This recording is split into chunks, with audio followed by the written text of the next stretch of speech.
The first official warning issued about a human was not filed by a military authority. It was not filed by a governing council. It was filed by a weather station. A station monitoring a planetary storm so violent that even automated probes were considered expendable. No species had ever attempted to enter it. Then a human requested permission, not to observe, to fly into it. Permission was denied. The human entered anyway. From the archives of the Kindled Quill, the observation platform orbited a high-gravity ocean world classified as hazardous but valuable. Its storms generated rare energy phenomena used in advanced research. No species interacted with them directly. They observed. They recorded. They survived. At a distance. The assigned atmospheric analyst followed strict protocols. Never interfere with planetary systems. Never approach unstable atmospheric zones. Never introduce uncontrolled variables. The system had worked for decades, until the human arrived. Dale Carter, Terran contract pilot, loosely affiliated with the Terran Exploration Corps. Occupation, pilot. Additional note. Displays non-standard risk assessment behavior. Dale did not behave like a specialist. He arrived late, skipped most of the briefing, and when shown the storm projections, he leaned back in his chair. Huh, that's a big one. He studied the rotational patterns a little longer, then gave a small nod.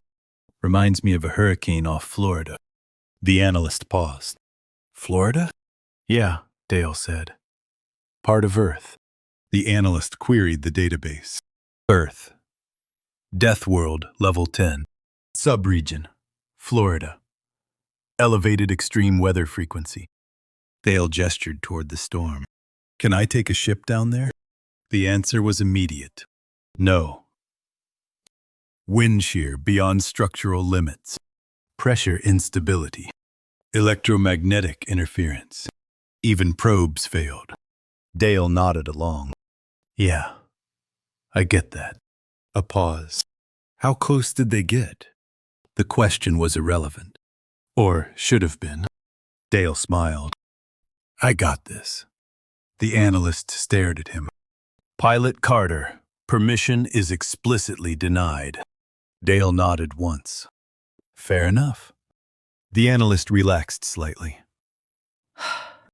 Then Dale stood up and walked toward the launch bay. Pilot Carter! I heard you, Dale replied. You said no. Dale smiled.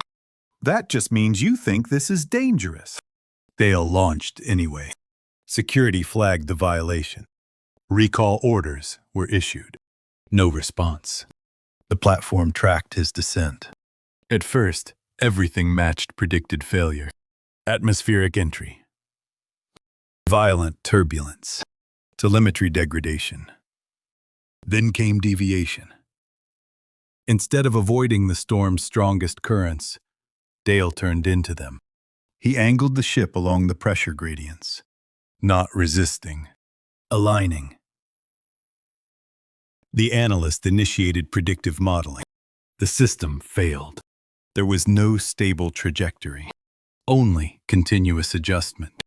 Inside the storm, the atmosphere behaved like a living system.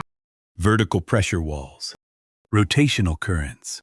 Lightning chaining across the sky. And the human moved through it. Not randomly. Not blindly, but instinctively. The analyst searched human records. A term appeared repeatedly. Surfing. Previously categorized as recreational. Reclassification pending. At peak intensity, the ship vanished from tracking. 3.7 seconds. Declared lost. Then it reappeared.